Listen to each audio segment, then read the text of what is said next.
You're watching Sports Final. Well, tip-top of the evening, everybody, and welcome to Sports Final Tuesday, where I am flying solo for the last time this winter. Or so I hope. On tap tonight, all manner of goodness, including a landmark night for a Quincy High wrestler, your final night of coverage from the Rumble on the River, and the battle for Southeast Iowa. But we begin tonight with one of the Tri-State's bitterest sports rivalries, regardless of the sport. I'm talking, of course, about QD and Illini West going at it tonight up in Carthage, and Illini West came out amped.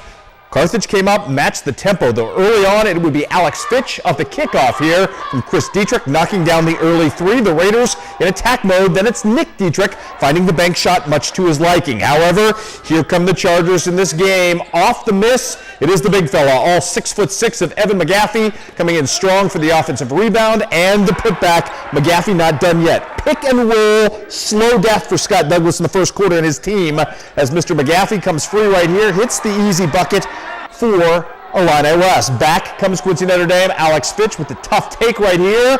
Oh, takes it right in the big fella's face, too, to get that done.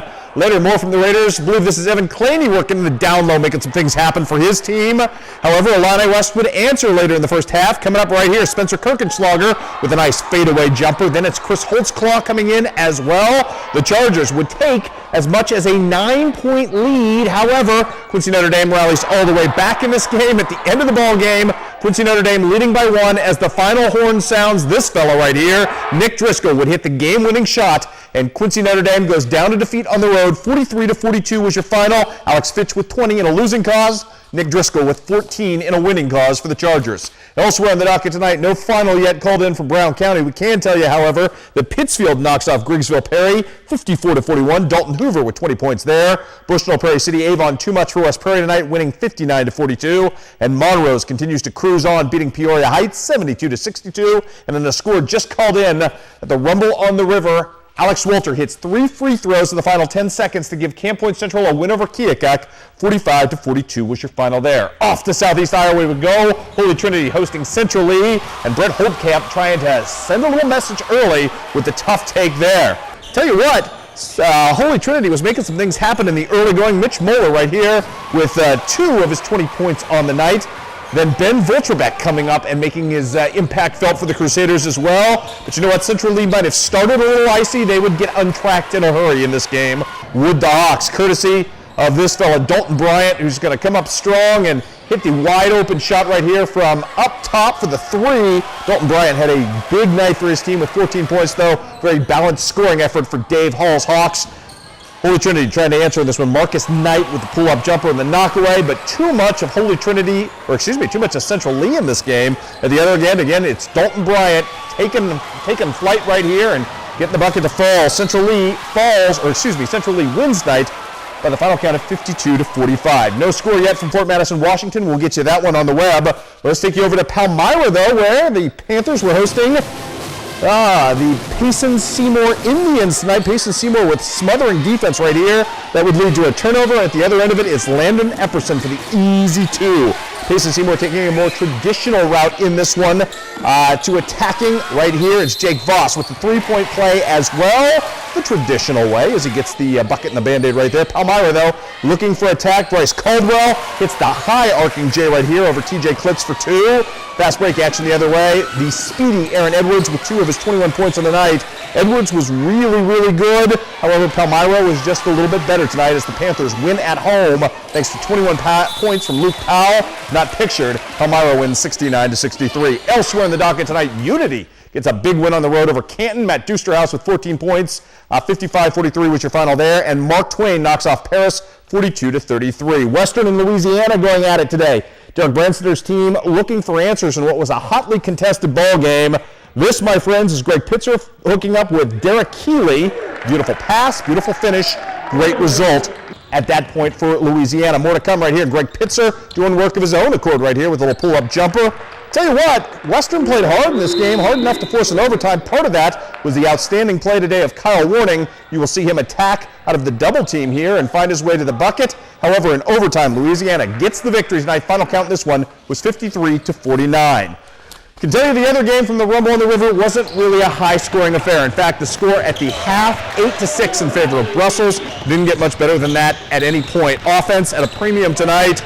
we can tell you that Brussels ends up winning this low-scoring affair by the final count of 20-18. I'd show you more highlights. There just weren't too many of them tonight. So let's take you to wrestling. Brady Sloop with 99 career wins coming in against Pittsfield at 126 pounds. He was an absolute monster tonight. Mr. Sloop cinching in the pin, and he would eventually claim career victory number 100. Congratulations to Brady Sloop, representing that Blue Devil program in a very fine fashion as Quincy High jumps out to the early lead as you see Mr. Sloop push the shoulder down and eventually get the pinfall victory to celebrate a little historic moment for himself. Nice night for the Blue Devils as well. Brady Sloop, not the only big winner for the Blue Devils on this night. Dallas Rose, who's becoming quite a monster in his own right, going to step up and win by pinfall as well. Mr. Rose working hard, as you will see right here, getting the wing in right there, and you don't get much more pin than that. Dallas Rose, who's been impressive in the last two Blue Devil meets I've seen, gets the pinfall victory there for the easy win. Pittsfield, though, had some wins as well, particularly at the heavyweight division where Colton Pease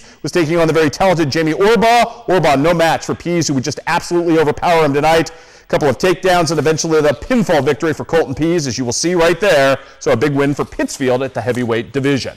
Well, for just the second time this calendar year, the Quincy Notre Dame Lady Raiders find themselves tonight in the ultra-rare position of having to bounce back from a loss. That didn't bode overly well for the Keokuk Chiefs, who visited the pit tonight. It would not be pretty for Keokuk in this one. Tori Kuhn going to work right here. Nice take for her off the offensive rebound, and the bucket falls as well. More to come from the Lady Raiders in full-on attack mode. They were not happy.